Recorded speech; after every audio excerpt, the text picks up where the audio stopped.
Lúcia, bom dia, boa tarde, boa noite. Vamos falar agora também sobre o importante para contábil e outras áreas, noções sobre direito do trabalho. Vamos falar a base primeiro. Fala assim, o início do trabalho do homem e o regime que eram realizados.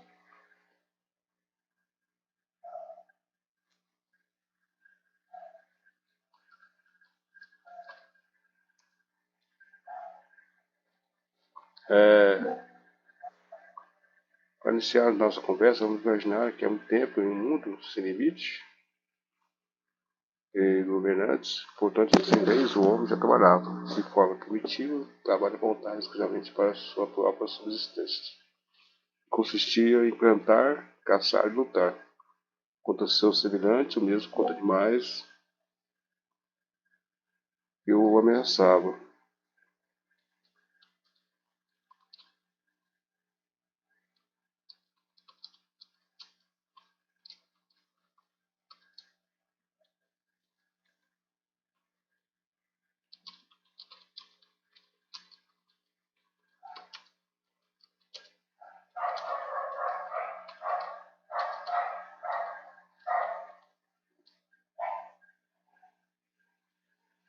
Sabe, né, que a princípio o trabalho praticamente é baseado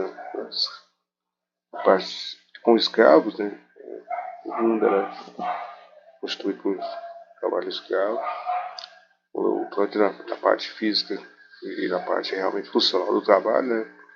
Assim como no Brasil e em vários países da história antiga e na história medieval, né? Que os escravos eram atribuídos atividades dignas aos homens, segundo os gregos, os povos antigos. Só os homens livres, né, tinham direito aí ao alto escalão de trabalho, ou seja, trabalho intelectual. Uma visão aí do mundo, né? Sempre que o trabalho é digno.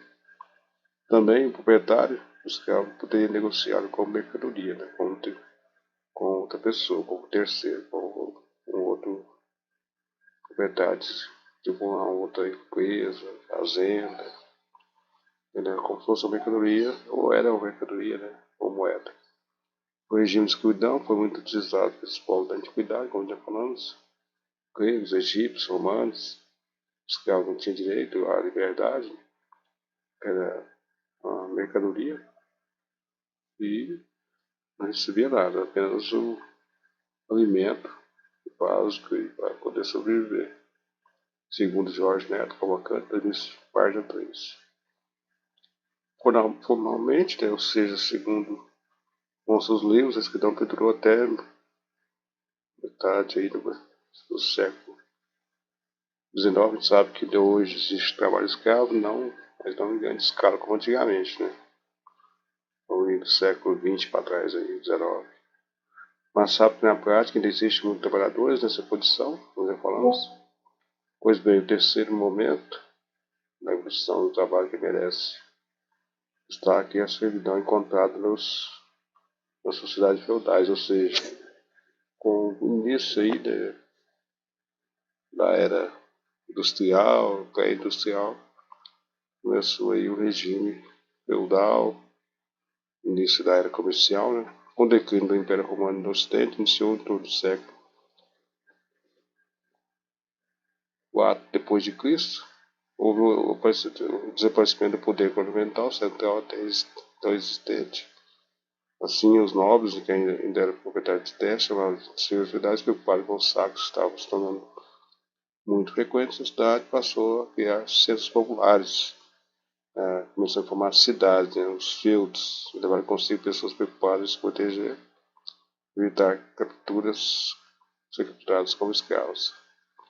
Portanto, embora extremamente o poder governamental central estivesse em declínio, a figura do senhor feudal dentro do seu próprio feudo foi fortalecida, e com isso ocorria dentro desses novos centros populares. Esses centros estavam na mão do senhor feudal, apesar de ainda ter o rei, ele tinha soberania ali no seu território e pagava impostos, né, ao reino ao qual ele pertencia. Assim, para que o indivíduo pudesse viver dentro do feudo, ficava subordinado a severas restrições impostas pelos senhores feudais, inclusive a comoção que exportou a figura dos servos, que segundo Mauri, Masca 2004, páginas 45, uma vez que Boa recebeu uma certa proteção militar e política prestado pelo senhor feudal, dono das terras, o trabalhador também não tinha condição livre, era obrigado a trabalhar nas terras pertencentes aos seus senhores, componentes presos às crevas que tiravam, precisavam da obrigação de entregar parte da produção rural como preço pela fixação na terra e pela defesa que recebia, ou seja, como fosse eles pagassem, né, pela sua segurança, como se fosse um condomínio, só que não podia sair daquele condomínio, né, o síndico, né, de certa forma, só para comparação, seria o senhor feudal que dominava aquela área e tinha todo ali, né, seu exército, exército pequeno, e no qual tudo era de que existia, pertencia a ele, e ele dava parte dessas coisas aos seus servos. Mas, de forma, segundo os legados Viana, apesar de ser assegurado aos servos o direito de herança de mais objetos pessoais, o imposto de herança cobrado pelos senhores absorvia de maneira exorbitante os bens dos herdeiros. Apesar de estar em posse, né, daqueles dos servos, o senhor federal realmente era que era o proprietário. Conclusão, apesar de ser um pouco mais relativo, o servo era praticamente, né, o escravo. Isso aí foi, com o tempo, foi melhorando, lógico. Né? Seguindo na linha evolutiva do trabalho, o quarto momento é o período das corporações ofísticas, ou aí a parte comercial crescer. Associações de artes mistas surgindo justamente a razão do excesso de poder dos senhores feudais na Idade Média. A criação desses centros, né, tipo, essas corporações chegam ao fundamento a identidade de profissões, ou força de aproximação entre homens, obrigava-os para assegurar direitos e prerrogativas a se unir. Viana Pessuzic, 2003, na edição de Francisco Ferreira, Jorge Neto e Gilberto, de 4 pessoas, convocante. 2005, na página 8, tem linhas objetivas da população teatral, representava um grupo organizado de produtores, visando o grupo do mercado e da concorrência, além de garantir os privilégios dos mestres. As pessoas que exercessem a mesma profissão deveriam oficiar-se de forma obrigatória às suas respectivas corporações. Se assim não fizesse, não podia desempenhar seus ofícios, ou seja, como se fosse obrigado a criar uma espécie aí de corporação, sindicato. Então você, como se fosse o CREA hoje, né? Para você atuar como engenheiro ou como médico, você tem que estar ligado àquele órgão, o AB, por exemplo. Só que você não tinha opção de fazer a liberdade que tem hoje, né? Lógico, apesar de ainda termos nossas tributações, vivemos em sociedade bem mais restrita. Nesse período, né, existia a figura do mestre, proprietário das oficinas, companheiros, trabalhadores, que recebia conta prestação pelo serviço prestado ao mestre e aprendizes menores que recebiam o treinamento. A jornada era muito longa, chegando até 18 horas diárias de trabalho. Os reflexos da Revolução Francesa, o fim das corporações de ofício foi marcado pela Revolução Francesa em 1789, quando floresceu a liberdade contratual na época do decreto. Começou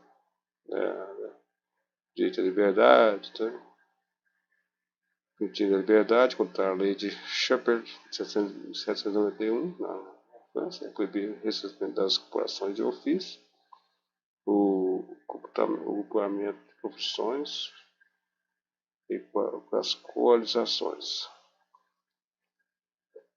A Revolução Francesa foi um marco muito importante para a história do direito do trabalho, isso porque um de seus ideais era a liberdade absoluta, fazendo que a vontade das partes, em especial da relação entre trabalhador e dono da indústria, ganhasse status de lei de acordo com o que realizava.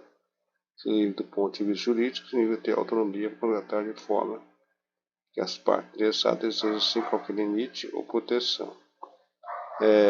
A esse respeito, a lei se explica que o princípio liberal é postulado individualista, atuar como grandes bases sobre as quais se desenvolveu todo o mecanismo de relações jurídico-laborais existente até o aparecimento do fenômeno intervencionista.